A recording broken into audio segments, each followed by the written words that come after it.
Okay, sekarang ni mode tak pakai CPL. Okay, CPL lens ni, nampak tak dia punya lens tu dia boleh adjust apa function dia. Kalau aku tak pakai, dia ada ni, nampak tak? Cahaya kan.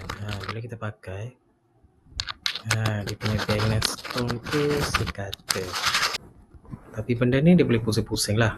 Okay, contohnya kita nak buat vertical macam ni, portrait. Nampak tak? Okay, ni kalau kita tak adjust lagi. Kalau kita dah adjust, nampak tak dia punya tone warna tu? Dia balance. Okay, kalau kita nak buat macam ni, sama juga. Kita kena adjust balik lah. Bagi dia nampak balance macam tu. Dah jadi kan?